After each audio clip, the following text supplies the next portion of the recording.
to him, but they will be in shortly. This is the last session. It's Captive Elephants on the Edge, Risks and Remedies. We have 4 people who will be talking.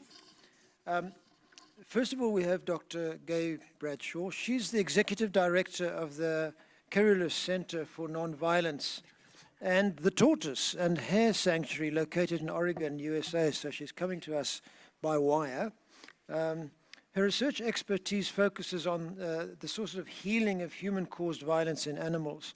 She was the first to diagnose post-traumatic stress disorder in free-living elephants and chimpanzees, which has led to the establishment of the field of transspecies psychology, the theory and practice of animal psychological rehabilitation and conservation, a very powerful science. And her topic today will be how epigenetics and neuroscience dictate the transformation of conservation into self-determination and compel the reframing of how elephants are approached within the social justice movement. The next speaker will be David Bilchitz. He's the Professor of Fundamental Rights and Constitutional Law at the University of Johannesburg. He's also Director of the South African Institute of Advanced Constitutional Public Human Rights and International Law. People have long titles that they do, David. He's also the Director of Animal Law Reform in South Africa. And what David will be focusing on is a policy framework of sustainable use in relation to animal welfare and elephants.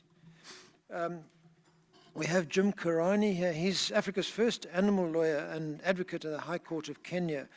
And we're very pleased that he came all the way down here, and thank you for that. He currently works as the Legal Affairs Manager at Wildlife Direct Kenya and leads the Eyes in the Courtroom project that monitors and evaluates the country's effectiveness of wildlife law enforcement. And he works to bring wildlife traffickers and poachers to justice and secure the preservation and protection of wildlife habitat.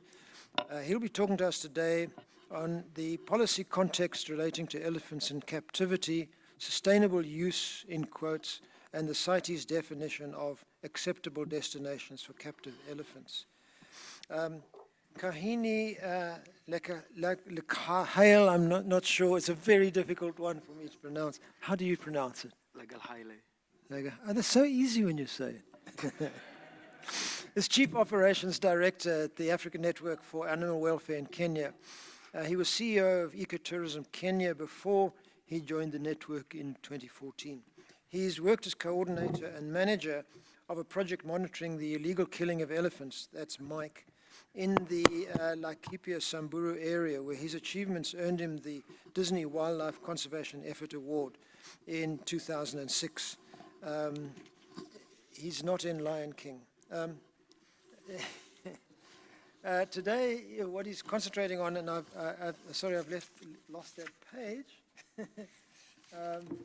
I do apologize. Okay, yeah, all right. Where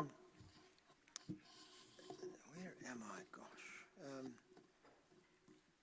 Okay, animal network and animal welfare. Is that right? Am I in the right space? Yes. Yes. Tell me what you're going to be talking about. I'm going to be talking about animal welfare considerations for policymakers. Okay, that's right. Thank you. Sorry about that. I think we want to start off where we started, and that is, I'm losing my bits of paper. I've got too many here. Where are we? No. Dr. Gay Bradshaw, thank you, and welcome. Are you online? Yes, hi, good afternoon. Hi, Gay. Hi, Gay. Over to you. Hi. You've got 10 minutes to tell us what you have to tell us. Okay. Well, thank you very much. And I'm sorry not to be with you in person, but I send you greetings from Oregon in the United States.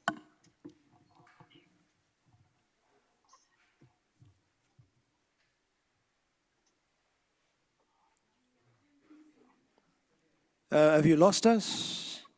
No, I'm here. Can you hear? Okay. When you got the picture up, do carry on. Yes. It's a black screen. Okay. That's interesting. Okay. When confronted with inescapable and overwhelming violence, the mind implodes. Psychologists call it post-traumatic stress disorder, PTSD. Its symptoms include depression, uncontrollable fear, panic, flashbacks, nightmares, aggression, violence against others, infanticide, and self-mutilation. Trauma profoundly undermines the immune system and physiological functions, as well as the mind. 15 years ago, elephants in South Africa were diagnosed with post-traumatic stress disorder. Since then, elephant PTSD has reached epidemic proportions. Elephants in captivity exhibit similar pernicious symptoms of psychological trauma. The condition is common to Africa and Asia. These observations are consistent with science. The entirety of biomedical research is based on a species common model.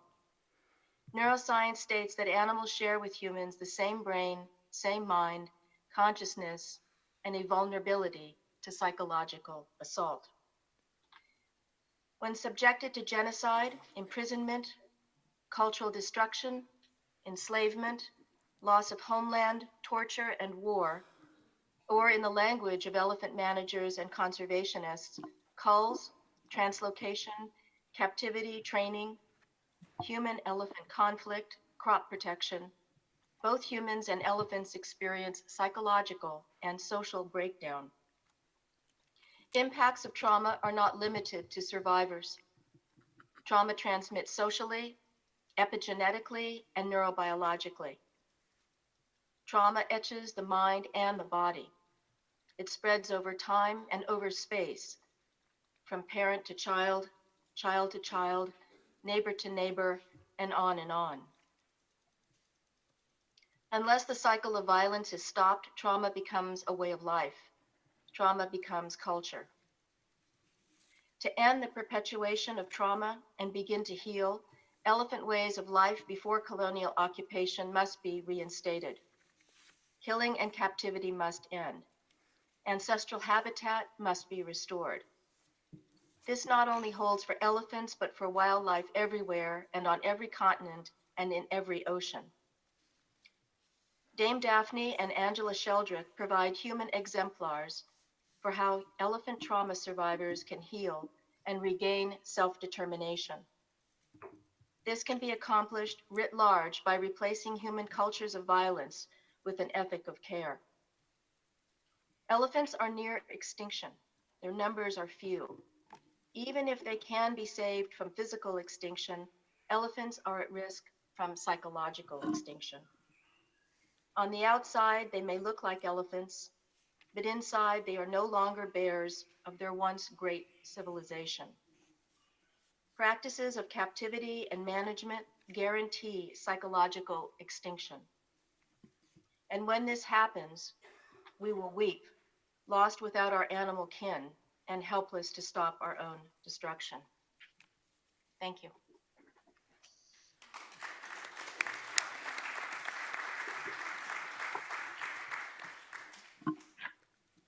Okay, that was phenomenal. You've come in way under time. You're the first person to do so. Thank you so much. David, are you there? Hi, yes, I am. Over to you, David. Okay, thank you very much, and greetings to everyone. I can't see the room, but I gather that I trust you're having a very, very good conference, and I'm sorry I couldn't join you in person. Just to say that I'm going to, in this presentation, how long do I have, sorry? You have 10 minutes, David. And 10 minutes, okay. So I haven't got a lot of time to develop the thoughts. So what I'm going to try and do is briefly outline. I'm coming from a constitutional law point of view.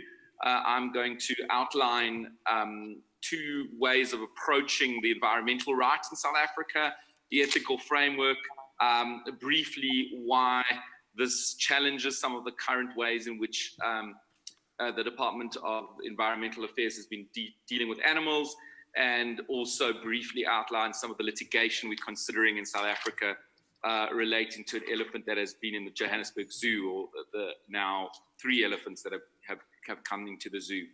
So firstly, let me say that the environmental rights in the Constitution nowhere actually clearly mentions animals, but animals are included within the notion of the environment as a whole.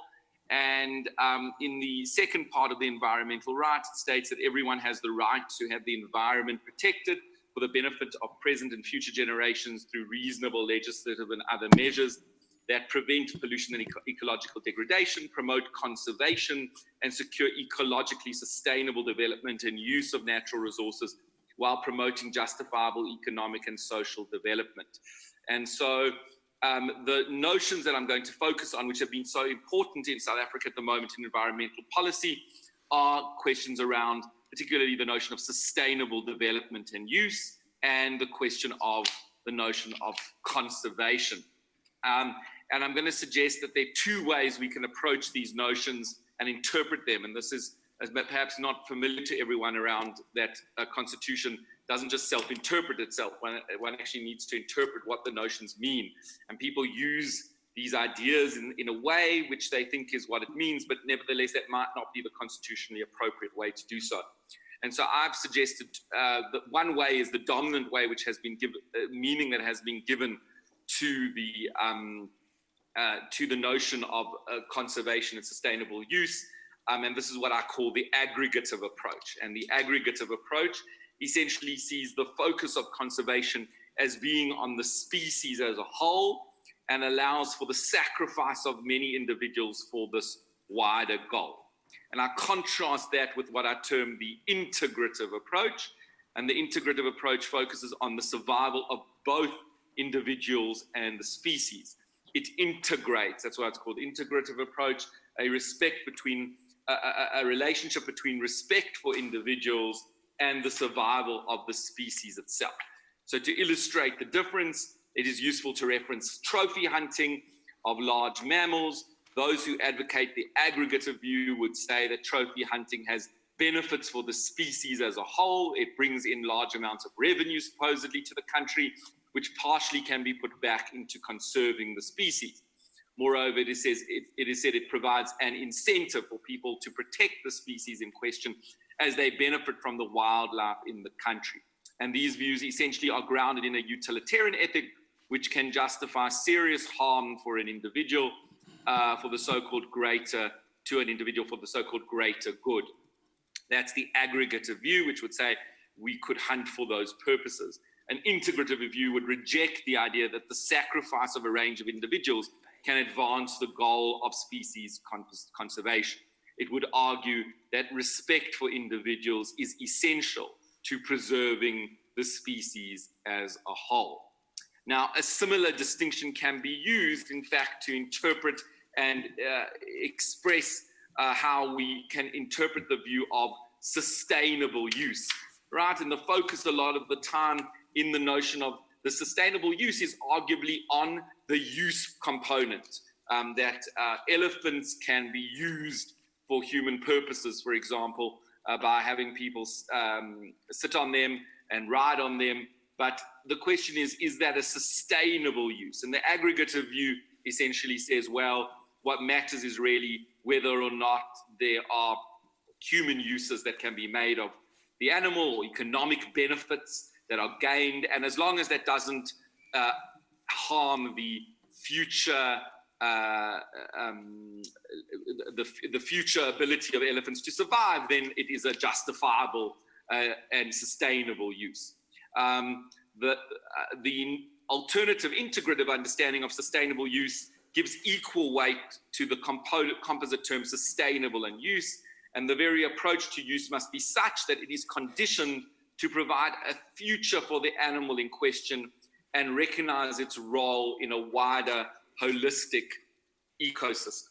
Okay, so this notion of sustainability actually incorporates a notion of respect. It would say that certain uses which ignore individual interests and welfare are harmful to sustainability. And it is only where the individual animal is respected and afforded protection for its interests that any use of animal can become sustainable. Sustainable use enshrines on this approach a conception where any use is legitimate only if it is done in a manner compatible with respect for the entity in question that is being used. It would thus reject the killing of animals such as lions for mere pleasure or entertainment as constituting a form of sustainable use. So I presented you these two views because they represent strongly, very dominantly what exists very much in the sector at the moment. And the question is, of course, which one should be adopted, which approach should be taken. And I don't have time to make the argument in a lot of detail, but basically I would make the following arguments: that only the integrative approach should be adopted because, firstly, it addresses our ethical obligations to treat individual animals with respect in their own right.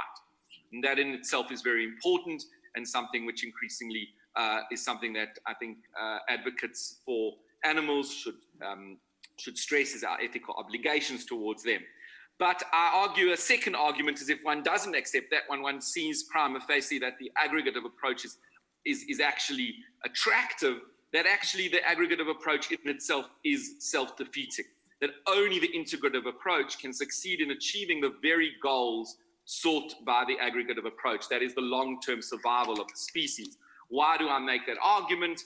Because I basically argue that only by encouraging an ethic of respect towards animals will we actually encourage a notion of will we be able to ensure their long-term survival.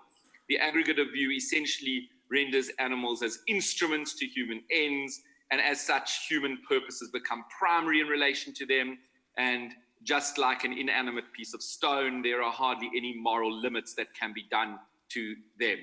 And so in the long run, any aggregative approach towards animals actually undermines their long-term survival or sustainability. And this can be seen through some practical examples.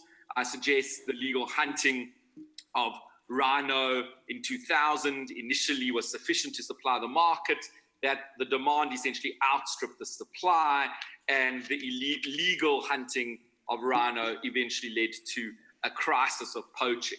And where the very survival of the rhino were in fact threatened. There are some studies around elephants as well, around how the limited sale in the late 2000s of ivory in fact increased demand and actually therefore created an unsustainable long-term focus and an increase in poaching of elephants. And we also can look at Zimbabwe, which very much adopted this aggregative view of sustainable use. Initially, people saw it as a successful strategy. I think they killed about 10% of the elephants, but they still showed large increases. And yet, when we see that there's a great economic crisis in Zimbabwe, that actually people then have no reason to conserve the animals, and the animals actually, as in some estimates, have been in many places decimated. So the argument is both an empirical one and also an ethical one, that undermining notions of respect actually essentially leads to a crisis in relation to survival. Now, just how does this play out? In South Africa, it's played out strongly in that the Department of Environmental Affairs has essentially said that it initially passed a document, the Norms and Standards Government Element Management, which essentially incorporated a number of respect-based considerations and recognized the sentient and social nature of elephants. However, in a recent attempt to try and modify these norms and standards, it said that it has no mandate over welfare in relation to animals, and that it must take away all the welfare components from the document, etc. And essentially, this is completely irrational to separate. It's not possible to really manage elephants without having regard to who elephants are. Elephants, if you're going to manage elephants in a management plan for this, that you need to consider the availability of food, water, the size of land, all the needs of the elephant. One needs to consider a range of these kind of questions. And so it would be unreasonable to make elephant policy in this regard, or to have a document without regard for who elephants are. And interestingly enough, we've been bolstered by the Constitutional Court in this, which has effectively told us that we must accept and adopt the integrative approach, that animals themselves have inherent value as individuals, and that matters of welfare and conservation are intertwined and must be considered together.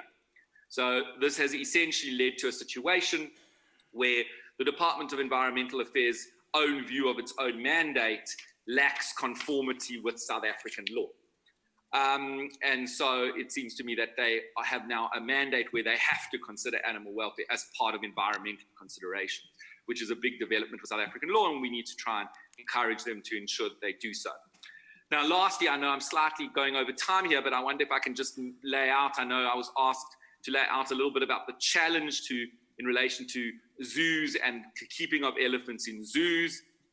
People may have discussed this morning, but the one elephant known as Kinkel at the Johannesburg Zoo died, I think about a year ago, and the another elephant that was there, Lammy, was left all alone. Lammy showed a number of signs of depression, and of course, in connection with how inadequate zoo facilities are for keeping of elephants, there was a major campaign to have her released, and instead of doing so, the zoo has brought in 2 new elephants to try and keep her company. And so the question arises is, can this actually be challenged, right, legally? And of course, the initial challenge was actually to the welfare of Lammy and to her being alone, as elephants are social beings. It was kind of clear that the actual leaving an elephant by itself is completely unacceptable. The decision now has been that it would be actually useful to actually challenge the very possibility of keeping elephants in zoos in a humane manner.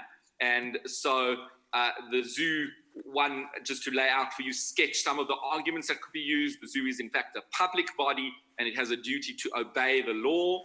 And the argument would be that in fact constitutes a form of animal cruelty to keep elephants in zoos. The Animal Protection Act, for example, talks about neglect. Neglect may not be interpreted just simply as not looking after their needs, but keeping animals in conditions which are unacceptable. And similarly, in Section B also talks about securing an animal in conditions where they are subject to unnecessary suffering, and arguably keeping elephants in zoos which are wholly inadequate to meet many of their basic needs. And I think here, very importantly, the science is important to bear this out, can show us why doing so will subject the animal to unnecessary suffering. The norms and standards on elephant management are useful in terms of the guiding principles, again, laying out notions of intrinsic, of their social needs as well as their psychological needs, I think, which we've just heard a bit about. I unfortunately only was able to get audio a little bit late into the last presentation. In relation to the other 2 elephants, of course, there are questions around the permits and whether they issued lawfully. Again, we must take account of those principles that need to be taken into account and the general challenge of the suitability of a zoo to be able to meet the welfare needs of animals. And so I think what you can hear from what I'm saying is that there is a legal basis to challenge this, but what we will need is we will need scientific expertise to be able to make this case out in the strongest possible way as to why why zoos are not capable of providing a nourishing and adequate environment for elephants to live in a decent life. And so that will be a very critical thing. And if we're able to establish that, it will obviously be a groundbreaking case in South Africa. And the goal would be to have the animals released into some kind of sanctuary. Clearly, some of the animals are not able to just go straight into the wild, and they would need a much more enriching environment, but one which, of course, it would be cruel just to release them into the wild as well. So this is something that's being considered, and hopefully we're at a stage where we're looking at the legal team, and we're hoping to commence a case and collate the relevant evidence that we need in this regard. Right? If we just link it back to what I said to you about conservation or sustainable use, on the aggregate of view, keeping elephants in zoos would be permissible because we can justify using them through arguably the supposed education value and letting people know in the long term about elephants. On the integrative view, you could not do so, as this fails to show adequate respect for the elephants themselves. And the argument would be that the educational value actually fails to provide a proper experience of animals in natural conditions, and is undermined by the failure to actually show respect for those animals and the suffering that they have to endure. So I have a summary of what I've said, but I think I'm quite over time already. So I'm going to leave it there and happy to take questions from the audience during question time. Thank you very much, David. Jim Karani, over to you. Benefit and an embarrassment of riches when it comes to time, because the good professor has literally said everything I wanted to say.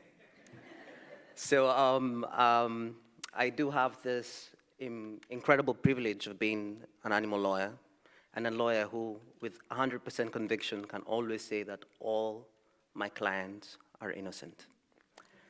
So, ladies and gentlemen, esteemed guests, and mere mortals like me, today we are trying a case on the captivity of elephants. I, the animal lawyer, will advance legal arguments together with my esteemed panelists and most who have come before me. And you shall assume the role of the jury. We hope that at the end of this, we shall have convinced you to accede to our level of thinking, or at the very least challenged you to think like us. And at the end of the day, we expect you, out of resolutions from this day, to give out a ruling on what we must do. So Gandhi, who pretty much is every person go-to for any quote, said the greatness of a nation and its moral progress can be assessed by how it treats its animals. That remains true today as it remained when he was still alive. And today, I give you the true underpinnings of the philosophy that we call law today. And one of them is the most basic foundations put forth by the father of modern law and morality, which underpins our entire law.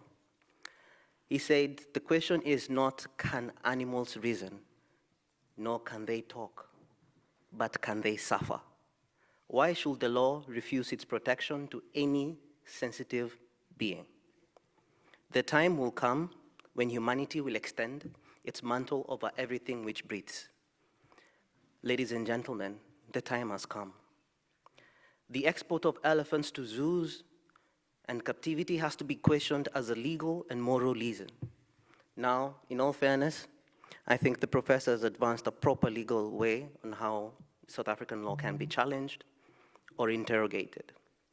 But with me is a few exhibits and a few anecdotes of evidence that can point to you that the time is now.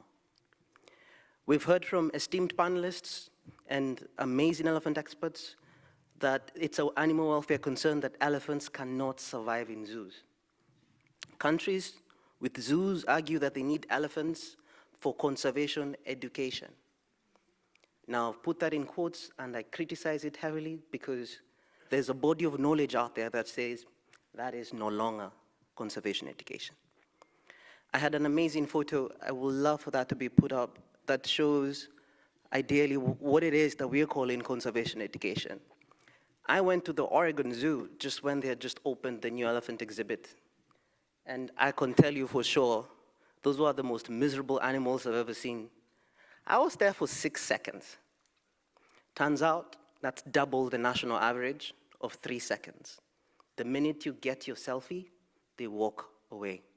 Now, to the older chaps in this group, you might not understand selfies, but trust me, it's a whole new level of vanity, and that's what it looks like. Zoos are just circuses. I keep on saying this. The only difference is that elephants in zoos are not doing cartwheels and push-ups. Exhibit B. Countries with elephants have been warned by CITES. We just came from CITES where we came back saying, oh, that was an amazing victory for us. But key things happened in CITES that needs to be brought to the fore. You cannot export an elephant to a region where it can't survive in, of course, for obvious reasons. I'm dumbing it down for every single person who's streaming in. You must satisfy and consult the Animal Committee of CITES and the IUCN African Elephant Specialist Group. I can tell you that is one of the most amazing group, if not the highest concentration of elephant experts on the planet. If they tell you you can't do it, please do not wait for the reports. The threshold is very restrictive in a sense that it shows the spirit of the decision. No one really wants to send these animals to zoos because the data is there, the science is showing. It's as if I was arrested and I was given a $10 million bail. That's pretty much telling me, Jim, just stay in prison. Exhibit C, and it's more advances a more moral argument, which is over the past few decades, the science of animal cognition has changed people's understandings of other species. Since in the morning, I've heard animal sentience mentioned 37 times. That's even more than in animal law conferences. That's huge. We've drummed it so much down your throats that we truly understand now that you truly know elephants are sentient. Researchers have discovered emotions, intelligence, and behavior once thought to only belong to human beings. But the law has changed really slow, and on one respect, barely at all. I will argue like that for South Africa. Most legal system treats the subjects of law as either people or property. There is no third category. So property does not have guaranteed protections and rights. We understand that. Because domestic animals are economic assets, the law has always regarded animals as property. Again, we're reminded a legal person must not only be human.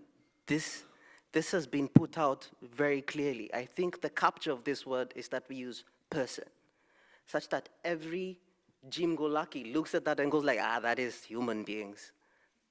But the truth is, companies have long had this legal recognition. They are able to act in court in their own right for business efficacy. I honestly believe it's time elephants got this same level for conservation efficacy. In 2017, New Zealand granted legal personhood to a river in order to boost the power of local Maoris to protect it.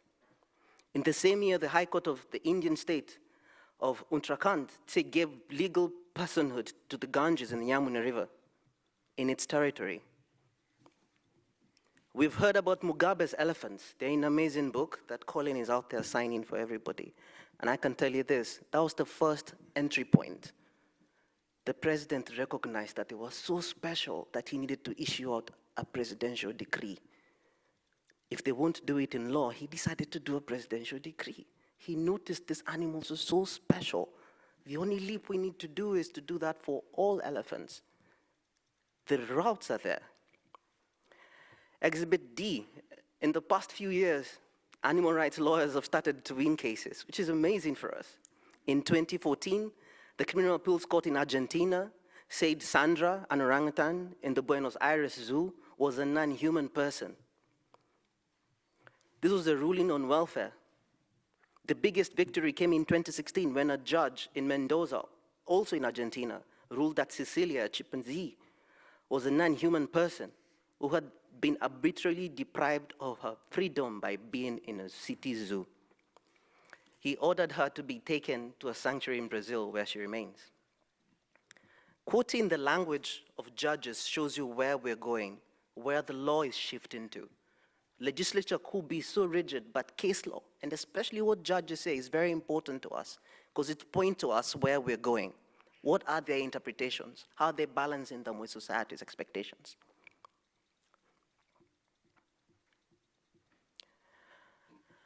It is not absurd that a corporation can be treated as a legal entity.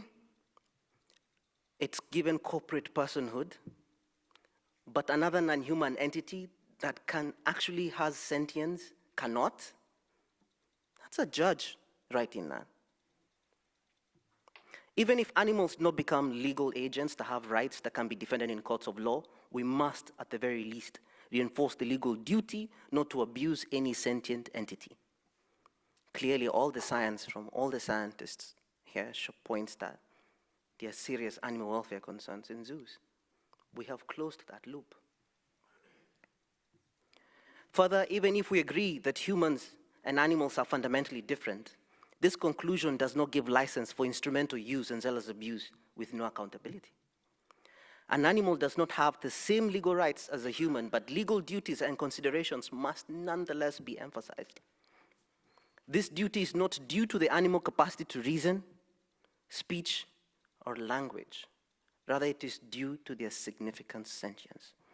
If one feels pain, one has a right to be defended against that pain and collectively have a duty to prevent that needless pain. This is the decade that our legislation and court rulings must advance in one form or another to adequately ensure our laws are just towards all sentient beings like elephants. Any court should find elephants as persons in recognition of the modern scientific evidence and justice. The professor put it so eloquently. I can stand in court, but I need you scientists behind me advancing this evidence. If we progressively say that one cannot have ivory, then it also follows that they shouldn't get the elephants too. We must bring the law into accordance with the present standards of wisdom and justice. If the legislators won't do it, we shall go to the courts and try to do it there. Remember, members of the jury, my clients are innocent. Thank you.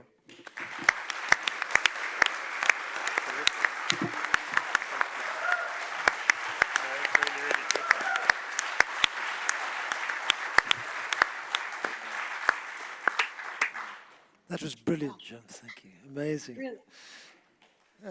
Kahindi Lakahale, did I get it right? Yes, almost there. Say it again. Over Yeah. to you. Actually, you have to say my surname without the H. If that's easier for you. So if you can say Lekalaile, that's easy. But if you are a Rendile like me, then that's when you say Legalhaile. Hail. Okay, I'll work on It actually means camel drivers. We are camel drivers. Good afternoon, everyone. Again, my name is Kahinde Legal Haile, and I wish to thank the organizers of this forum for inviting us to share our mind and perspectives about elephants and captivity. Unlike my learned friend, the lawyer, I will take a policy analyst's point of view, and I will attempt to look at animal welfare considerations for elephants in captivity. He started off his talk by asking one of the questions is, can animals suffer? From a policy analysis point of view, I would actually ask, should animals suffer? Should elephants suffer? Now, here the theme of this forum is about taking elephants out of the room. Elephants are still in the room in many continents, whether it's in Europe, in Africa, in Asia, in South America, they are still in the room. And here we are deliberating on how should we get them out of the room. One of the people who makes that decision is a policymaker. And it's the high time we begin looking and incorporating policymakers into these conversations going forward. Now, from an animal welfare perspective, captive areas not only limit the choices an animal has to make, but it actually denies them a chance to make that choice. And that's a very big problem that has been explained and illustrated by quite a lot of speakers, almost all speakers this morning. We have to agree, as much as we want to disagree, that elephant captivity is not a method of conservation. Many people will say they don't agree with that, but from what we can see happening to elephants in captivity, that might be a likely conclusion. We've heard from Joyce Poole to all the speakers about what happens to elephants in captivity, especially African elephants in other continents. And captivity is not about space. Elephants in captivity doesn't just talk about space. It denies animals the chance for social and environmental interaction. That is bad for animals. An animal, especially that lives for social interaction, as well as interacting with its environment, denying it that is a very big injustice to it. So we have had a lot, and our main conclusion is elephants don't fit in captivity. And if elephants don't fit in captivity, what should we actually be doing? An interesting scenario arises when we start thinking about whether and why we should always supply elephants to captive facilities, yet we know what they go through. The truth is, elephants in America and Europe cannot actually survive without constant supply of elephants from a place like Africa. Those populations are going down. A lot of them die. And in order to actually keep those populations up, they don't breed fast enough to keep the numbers at the levels at which those facilities can actually utilize them in the way they want. And this is where the demand for elephants, especially young elephants, come from. And that's why we're actually here. So the policymaker comes in a very awkward position. In the talk we are having, the policymaker is a stakeholder, but at the same time, the policymaker is a shareholder in regulating and benefiting from the proceeds of sale for these young elephants. So how does he or she fit into this whole conversation? I would like to put forth the following statements for consideration by policymakers. First, capturing young elephants for export to zoos should never happen. It shouldn't happen. Knowing what we know about what happens during and after the capture, no one in their right mind would actually advocate for that. Which brings us to the next question. We should find methods, especially ex situ methods, for supplying what those zoos want. I have seen a couple of papers that are now showing elephants in zoos being fertilized with frozen sperm. I have seen that. And those are sperm taken from wild elephants. I consider extracting sperm not as traumatic as actually capturing an elephant and actually taking it over to Europe. Those alternatives, we must be able to think about them and provide our policy thinkers with options that they can actually come up with structures for. Consideration number 3 is that there are already elephants in captivity.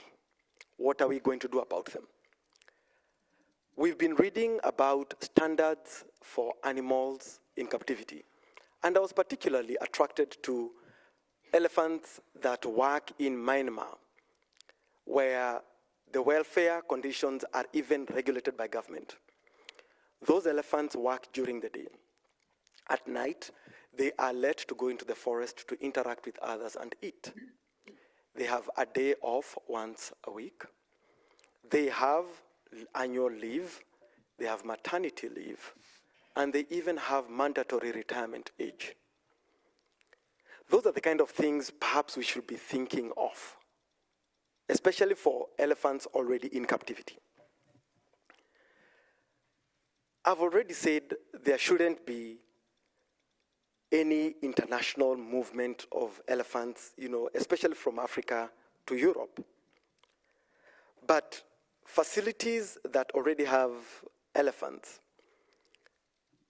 should be looked at in a new eye. And I'm talking about elephants, whether they're in zoos or whether they are in circuses or whether they are being rehabilitated. Joyce Poole earlier on said that Kenya is a good example, where we have 2 captive facilities for elephants that are a model. I tend to be skeptical about that because those two facilities, nobody knows about what happens to the elephants when they are released into the wild. I have a project around a place called Savo, and we are seeing a lot of elephants that are knowing how to break into houses and actually steal maize and maize flour from kitchens. We suspect they must have been released from a captive facility like David Sheldrick. But there's no data, and there's no evidence. I've had many stories about elephants released from captive places, and that we should start thinking about. My point here is we should reconsider whether to release elephants that have lived in captivity into the wild. Thinking about the wild, where are these wilds? Those wilds are diminishing, and to a very large extent, they have actually stopped existing. We have fragments of them. So the cliche that we should keep elephants in the wild should also be looked at critically, because those wilds are not there. I would rather say that let's keep elephants as natural as we can. If we release an elephant, let's probably keep them in natural large paddocks or sanctuaries, that they can actually exercise natural behavior. Because those wilds that we keep thinking about don't exist. And in places where we seem to think they exist, they are actually sprawling to where people live. Lastly, ladies and gentlemen, I would like to say that captive facilities serve a purpose, but it should not be at the expense of elephants or elephant populations.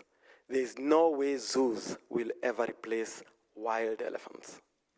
With those few remarks, ladies and gentlemen, I wish to stop there. Thank you.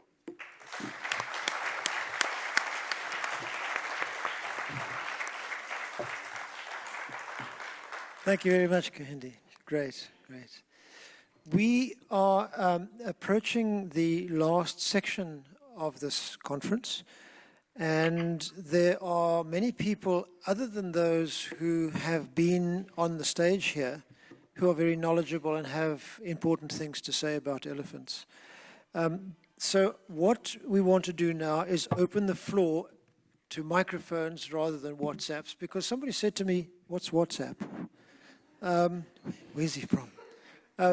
So that's what we're going to do now, but I want to make a couple of caveats, as it were. We are focusing on really what Jim was talking about.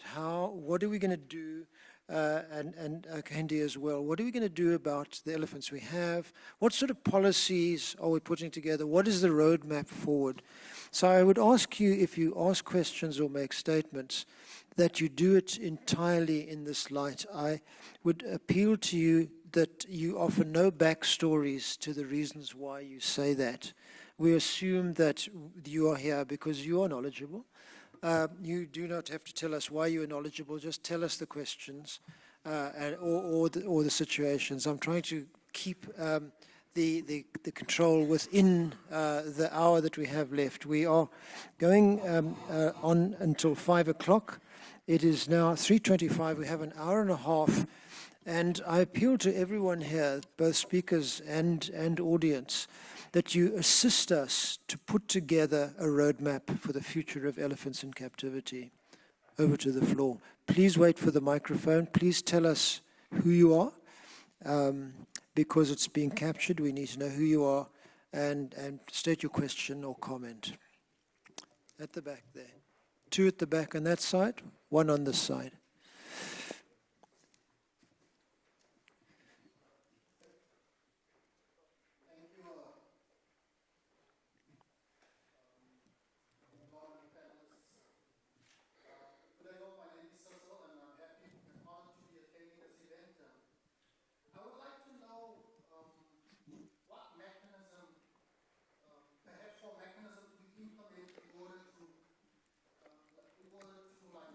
Introduce a curriculum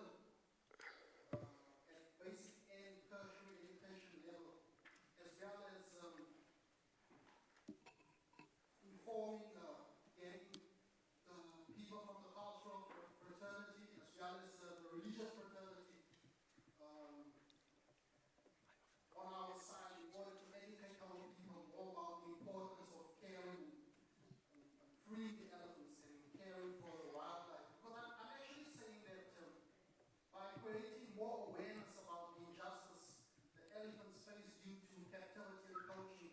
Many people are just not well informed about this, and I'm simply asking and requesting, humbly requesting for more awareness. Thank you.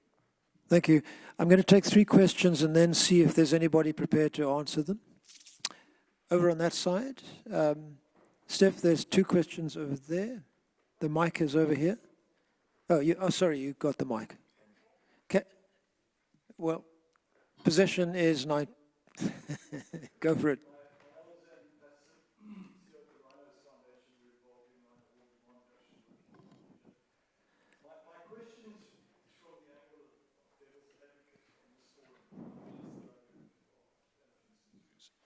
But what do you tell the proponents who say to you that 90% of South Africans will never get, for example, South Africans, will never get the opportunity to see a wild elephant in its natural state due to either poverty, urbanization, whatever it may be? How do you argue against that? Okay, thank you.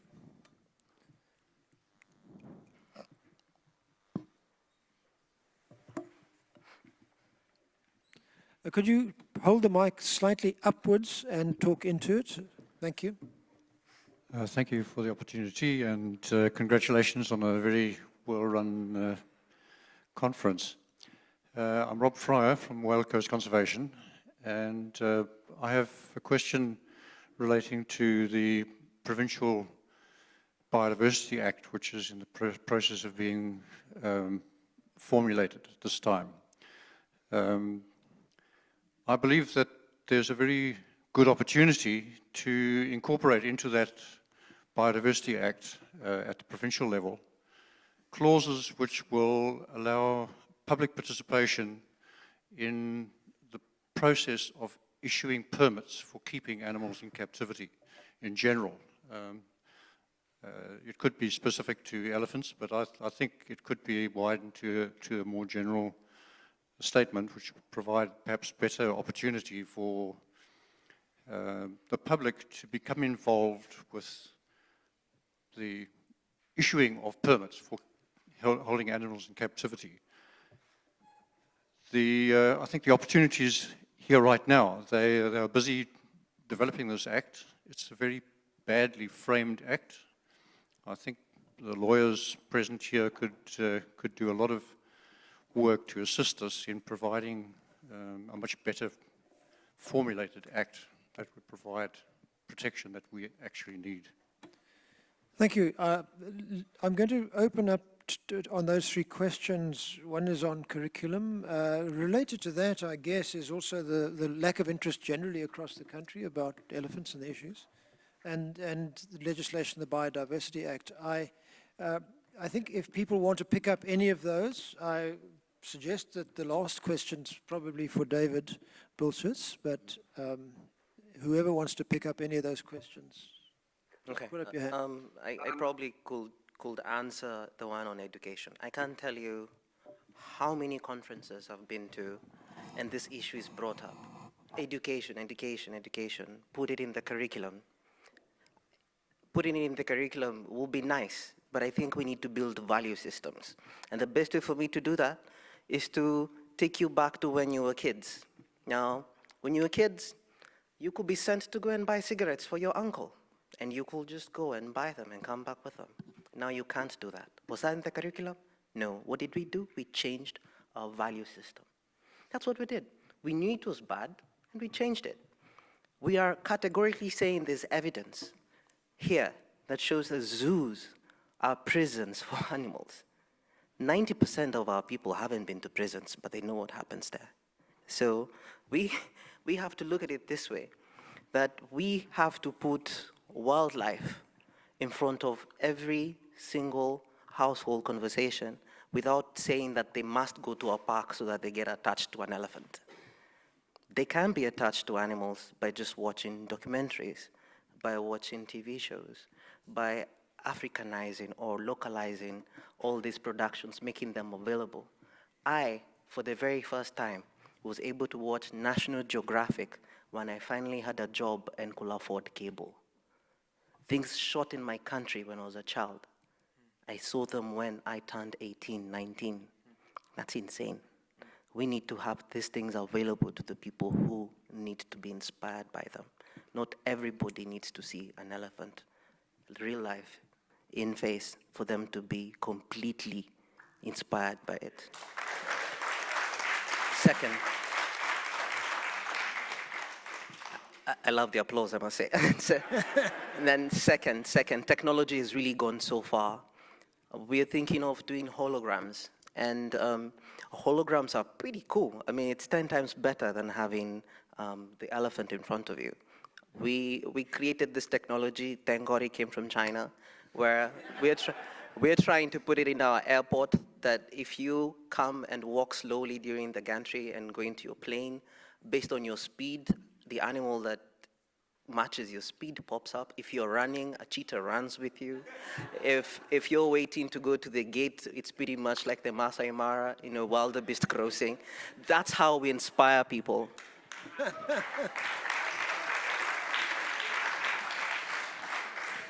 And then on the review of the law, I have been following up lawmaking processes all over Africa. We have a massive problem where we consult as a tokenism, as a thing to just check a box somewhere so we're not sued. Our own Wildlife Act never went through public participation, right? Yeah, there we go. And we say we have the second best wildlife legislation on the planet. So we need to be more constructive. When scientists are needed, show up.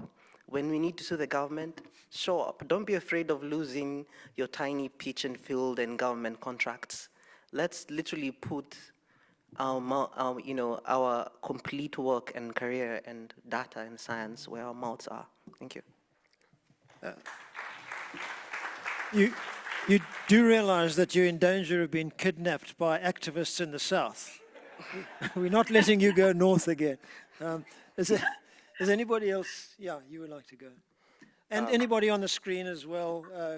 Thank you. I would be happy to address something, but when you would like me to speak. Okay, thank you. Okay, David, you're bigger on the screen than Nakandi, so just go for it, and then he's next. Okay, great. So you mentioned the question on the Provincial Biodiversity Act. I think that is an opportunity. As was mentioned in the audience, I think that's an excellent chance to use also, I think what was suggested, some of the democratic procedures to lay out some of the factors that need to be taken into account when granting permits or not. And so I think the suggestion is a very good one of using public participation, etc. We try to, with the Performing Animals Protection Act, also get in certain requirements around those kind of questions so that people could actually put before decision makers relevant facts that they could then take into account. I think the key thing, importantly, to try and do with environmental legislation is to explicitly do what I was suggesting needs to be done and add respect, care, welfare, well-being as factors that need to be taken account of into these acts. So it's not just vague collective concepts like biodiversity, which, it sounds very, very scientific, but ultimately is an abstraction from the real individuals that exist. And we actually need to be understanding that environmental protection is not just about a species, it's about individuals who make up that species too. And that we need to be able to take account of those things. And some of the aspects which I gather, which were covered this morning, which, someone interested in science, but I missed out, of course, by not seeing what was said, but that we actually understand that the science of animal welfare has increased extraordinarily, the knowledge around animal like an elephant's sentience, their social, psychological needs, and that we need to have both physical, psychological, social dimensions of welfare included in those laws. So I think that these are interesting aspects. I'm not involved with the Western Cape at the moment, but I think people down there can actually try and take some of these ideas and place them in the Act. and try and encourage a movement away from just very distancing mechanisms, distancing concepts, to ones that are more respectful of the creatures that actually are there and exist, and place these before the decision makers, these criteria. And let me just say, I think on questions of this question was raised, well, what do we do about the fact that people generally can't see elephants in their natural state if we stop having elephants in captivity? I just want to raise, I think it does raise the question of inequity, right? That it does exist across Africa and in South Africa, and that wildlife experiences generally, and wild experiences tend to be the preserve of people who are quite wealthy. And we do also need to challenge that, right? I think we need to challenge. I just went the other day to the Cradle of Humankind, and the cost of entry to the Sterkfontein Caves, which is really a heritage for everyone in South Africa, is 165 Rand. Now, for most people in South Africa, that's completely beyond their capacity to go and see, which is really a heritage of the country. And I think that the question of equity and distributional equality of these things, if we actually value them, if we see them as central to being a South African or an African, that you connect with other creatures. And this is something, by the way, that Thabo Mbeki raised as an important part of being an African. Then some resources need to be put into actually taking children to see animals in environments where they are living in natural ways. And as was raised in one panelist, the captivity question, there are animals still in captivity, and for the foreseeable future, they will probably, the solution is to have some of those animals in sanctuaries, which may well be nearer urban areas, and it may well be possible to have animals in sanctuaries which people can go to who are living in decent conditions, but nevertheless still are able to access and have interaction with these creatures. Interactional experiences will be very important, I think, in building a sensitivity and creativity and the kind of values that were mentioned as well in the panel. And so I think that is something that really we need to put our heads to, and also encourage as part of thinking about how to create a more equal society in South Africa. Thanks, David. I just want to say something before you jump in. You don't have to see an elephant to appreciate wildness and wilderness. As somebody said to me, don't think the spider on your wall is tame. Many people in Cape Town that we take have never into the wilderness, into wild places, into the mountains, have never been there before. In fact, quite a few of the kids on the Cape Flats, when we said we're going to take you to Table Mountain, they said, where's that? So it's just a case of showing what wild is, and you don't have to go to the great game parks to do that. Kahindi. Thank you very much. I'll just give a few responses to the questions asked. One is the issue of inclusivity. This morning we had the chief of Khoikhoi coming and in his own way and right outlining the symbolism and importance of wildlife to his culture. A lot of cultures have been left out in mainstream conservation planning, even by non-governmental organizations. You know, they are never included, consulted, or even involved in execution of projects of natural objects that are very central to their own culture. So one way that we should always, and we should try to advocating for, is recognizing these cultural value systems, you know, that a lot of tribal groups have, and then see ways of incorporating them, especially if they enhance the survivorship of a species like an elephant. Listening to the Khoikhoi chief talking this morning, I was also reminded of my own tribe, where we look at an elephant as a moral being. If you're killed by an elephant in my tribe, people don't say, that is a bad elephant, how did it kill you? They always ask, what did the person who got killed do? That's exactly what they always ask. They're like, someone was killed by an elephant, they're like, what did they do? You know, so it's not a usual question. But where are those value systems within our attitudes, you know, towards animals? Secondly, And this tries to answer the gentleman who was raising the religious inclusivity. You know, there are those value systems that should actually bring in. Then in terms of public participation, there's a question in our country we now ask, what is the acceptable quality of public participation? Because you can bring your own friends and actually call them a public, and they will endorse what you are saying. After all, they're a public. You know, so what is the quality of public participation when you have to actually pass these kind of laws? And that's why we are now coming up with a framework in Kenya that there should be regulations about public participation. Who is public? How many are enough? How much diversity is acceptable? You know, and those are the kind of things that should actually be able, you know, to facilitate something like that. Thank you. Thank you. Could I take 3 more questions? Any hands?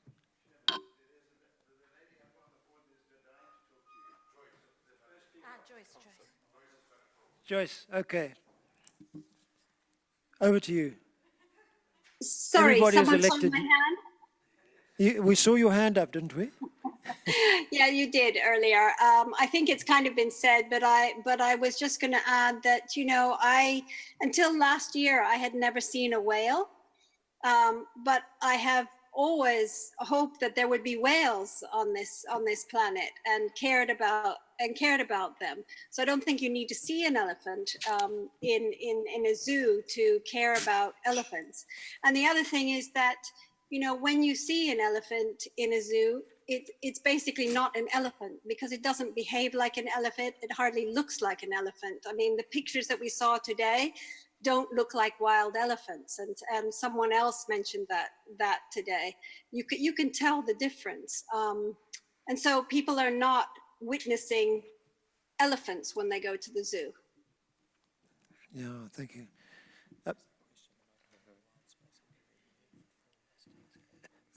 Was that a question about how many wild spaces are left if we want to relocate the elephants from captive? Where do we put them? I'm not sure who would answer that. I can probably give it a try. The biggest problem, and I think we were chatting with Carol a while ago, just out there, and she was telling me, then what do we do? When was the last time you had a human settlement has been abandoned for it to be taken over by a park? How many parks are we creating every year? Have we not looked at what is the outcome of conservation success? Don't we know we have to increase the size of parks? Don't we know that we have to completely take back the migratory routes that most of these animals used to use? We have to create all those ecosystem connections. We truly have to legitimately, first of all, a group of us have to become preservationists. The current wildlands have gone through a lot of assault. We need to stop first and figure out what the hell is happening. And then the second bit, we need to create new spaces for animals out there on the planet. We truly need to create new protected areas, even areas where, so that we can rewild most of these populations we're talking about. Otherwise, we'll just be cramming in animals in spaces where they can't exist and then hoping nature sorts everything out. Thank you. Now, over to the audience. Anybody up there? Hi. Thank you. Hi there. I'm Conradi. I've been a conservationist my whole life. I'm a bit worried. As you mentioned just now, we're actually not planning for tomorrow. We're planning for 30 years in the future, when the whole world population will have doubled. So, sorry, it's not my first language. What worries me is that people can say that you don't have to see an elephant. I mean, most people here have been privileged to see an elephant. We're talking about people that have still got to be born, that will never see an elephant. And conservation is getting more and more expensive. If you want to go to somewhere, you've got to pay money to get there. And that's going to be a bigger and bigger problem as time goes on. Less space for animals, more space taken up by man. So an animal has to have an intrinsic value of some kind for people in the future to give more of the land to keep animals. So the planning isn't as I say, it's not for today and tomorrow. It's 30, 50 years in the future. And that we've got to take into consideration. We have to add value to the animals. I mean, I would never, I don't propose hunting or anything like that to make money. I don't want to do that. But in some way, we have to create an attitude of a will with people to actually preserve the animals. And all of them, not, I mean, the elephant is now, look at the rhino, look at the lions. There's so many, and it's going to get more and more and more. So all I'm saying is I agree with zoos and everything. It's not the ultimate choice, but we have to preserve them in some way. Mm-hmm. Thank you. I think there's somebody to your right with a microphone. Sorry, just to your right. Hi, I'm Bull Smuts. I'm from Landmark Foundation. I was quite encouraged to listen to some of these talks and delighted to hear the more educated people that promote the ideas I think that a lot of us believe in. But I have to say that for 15 years I've been participant in giving inputs to legislative design and processes. Maybe I just talk rubbish, but in 15 years, I've never even had an acknowledgement of receipt of an input, let alone integration into unfolding legislation. So I'm a little bit cynical about this whole concept of public participation, certainly as it unfolds here in South Africa. And I'd like to say that I think the time has come to litigate aggressively, because I think in our country, I can't speak for the others, but in our country, unless the law forces people to behave in a certain way, they just don't, because there are other vested interests. So my encouragement would be, and my question to the panel would be, has the time not come for us to not waste our times with these expensive advocacy processes and rather invest that money into litigation, strategic litigation, going forward, fighting for the grounds for animals that don't have rights, but at least fighting for the human obligation to behave in a certain way towards animals. That's really the question I've got. Thanks, Bull Smuts, Landmark Foundation. Thank you for what you do for leopards. There's a question over here, or an answer. I'm happy to take that on. Yeah. Okay. I think the answer, Bull, is that it is not one or the other. There's a limit to what courts can do. I think we haven't really exploited courts or used them enough in the animal sector yet in South Africa. It's something that's burgeoning at the moment across the world. I'm part of an organization called Animal Law Reform South Africa, and part of our goal is to actually start using the openings that have been created by the courts. I did mention to you that there was a case by the Constitutional Court which had recognized inherent value. It's not quite clear exactly what that's going to mean, that there's an intertwining of conservation, animal conservation, and animal welfare considerations, and we've got to take those things that have been said. We recently had quite an important victory in the lion bone trade case, where the High Court of Pretoria was prepared to look at the relationship between animal welfare issues and environmental questions. And so we're at a starting point, and so I think there's a definite need for litigation and development of that.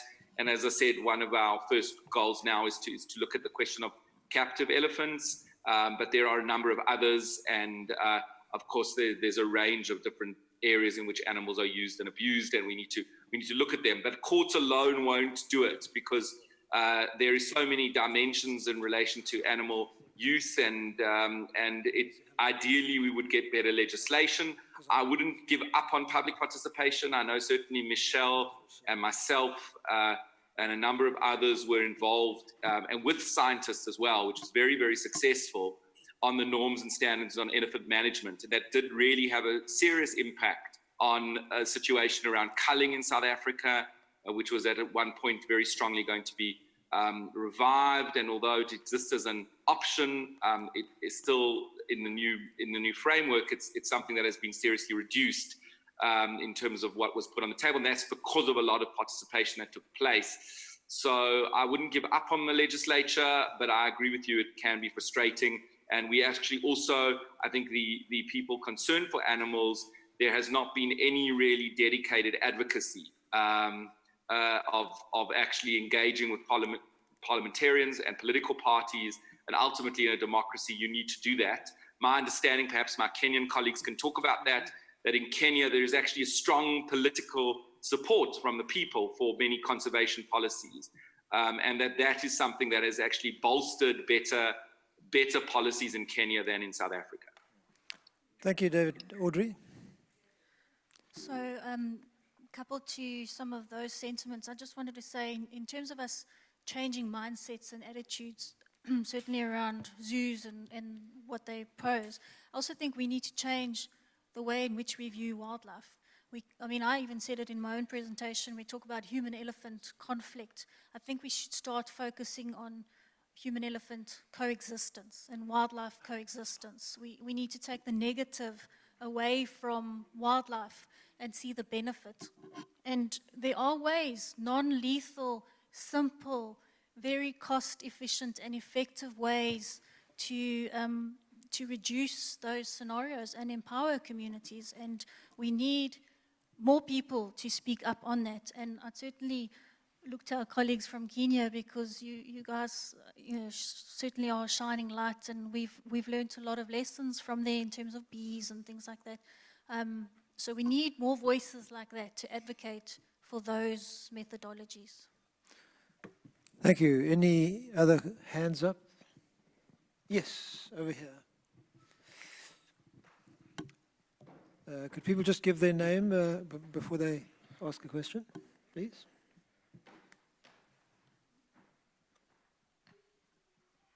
Hi, everyone.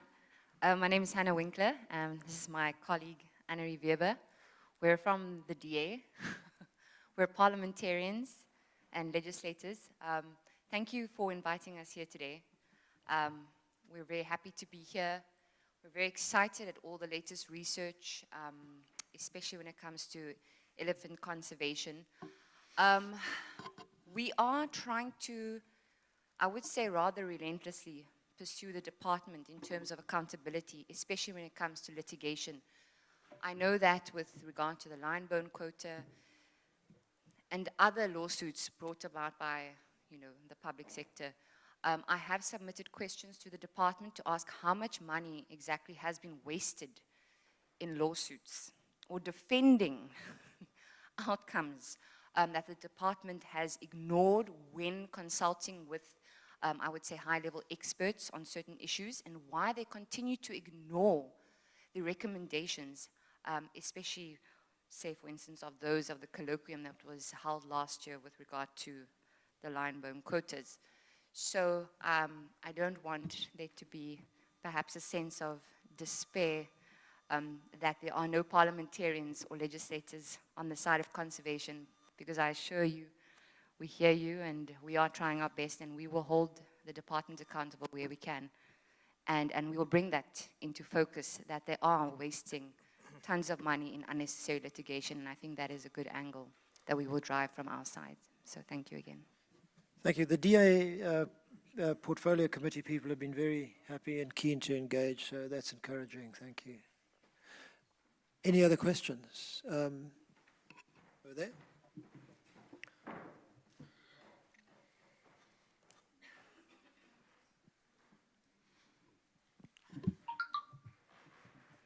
Hi, my name is Divan Grobler. I'm a wildlife warrior, and my question is more philosophical about the subject of our environment and our ecosystem, and our conservation and wildlife going forward. We look at it from a side. This is the elephants, and here's the ecosystem, and there's the problem. Why don't we include it to everything?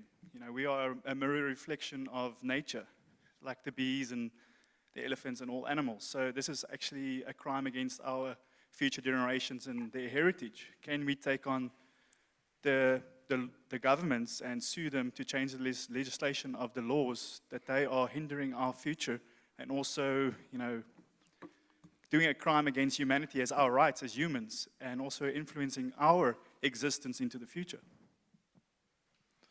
Thank you for that. There's a man who started with canned lions and ended up as a warrior in defense of them and all of wildlife. Any other questions? Oh, right over there.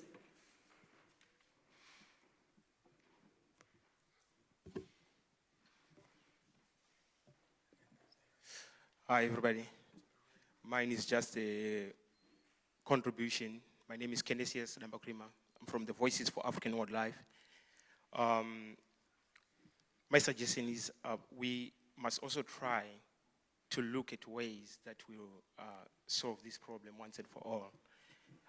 Let's look at who is promoting the zoos, who is owning the zoos, and who is causing all these problems. This is like, I'm talking about the plight of the African animals. If you look at the way things are happening here in Africa, you find that the major stakeholders of this land, who are blacks, they believe, but wrongfully I believe, that anything to do with animal welfare, anything to do with animal rights, it's a white culture. So who is owning the zoos? Is it the major stakeholders? Who is promoting the zoos? Is it the major stakeholders? Because I know that the problems that we're facing now, most of them here in Africa, they're being caused by the African governments. And the African governments are black governments. Blacks or the black governments, they don't care about the wildlife. All they care about is cash. And it's difficult to change their mindset, to change the mindset of a broken man. But the good news is it's easy to change the mindset of children. So we have to focus more on trying to educate the children of the major stakeholders of this land to create a new breed of animal lovers, a new breed of environment lovers who will take good care of these animals tomorrow, who will bring solutions whenever we are faced with problems like this. Thank you. Thank you. So hand over there. There's a hand on that side. Is it still up? No, it's not up. So allow me to make a joke at your expense.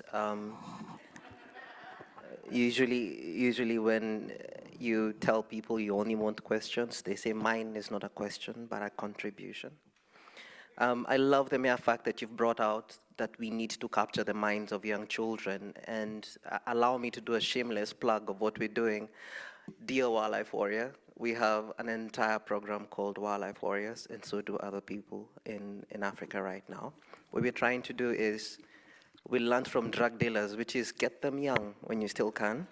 So we decided, so your child doesn't like animals, but your child loves photography.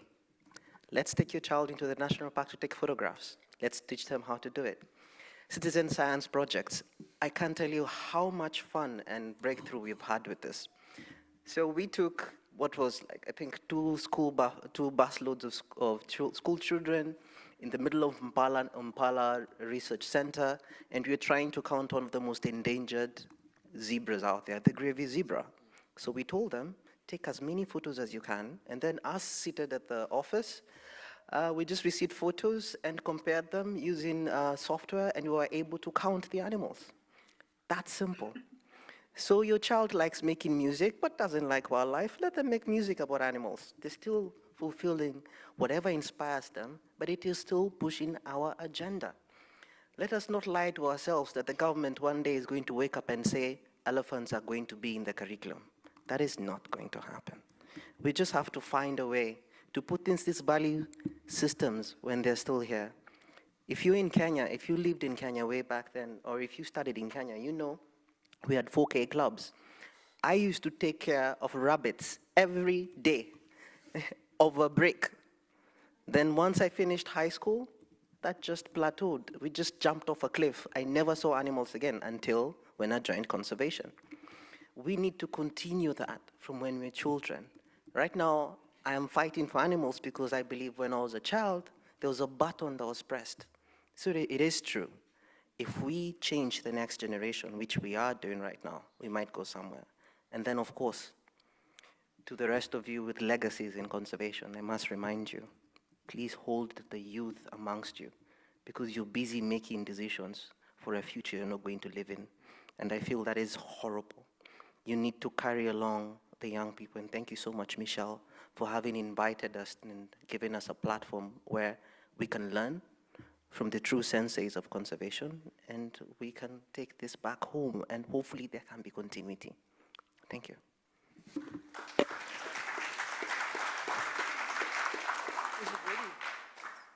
May I just make a very short comment just to add to what Jim has just said, and also to congratulate Wildlife Direct, because I know that you have just taken a whole lot of kids camping in the national parks. And again, get them young, introduce them to going on safari, and you'll win their hearts.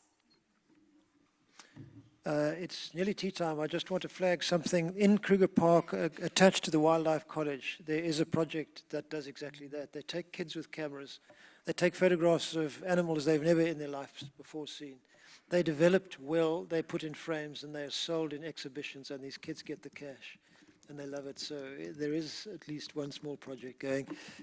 It's tea time now, but before you go, I want to give you a task. I want you to come back, and each of you come back with at least one core issue that you think that we should put in virtually a manifesto about captive elephants. Many will be the same, but if you have a bulb that lights up, come back with that core idea rather than a welter of questions. We need to get something very hard, strong, and beautiful that comes out of this conference, and we're relying on all of you to help us do that. Tea time, 15 minutes. Thank you. Can we ask everybody to write that sentence that Don was mentioning on a piece of paper? I will collect in a box. Okay? No, don't I'll give you the piece of paper.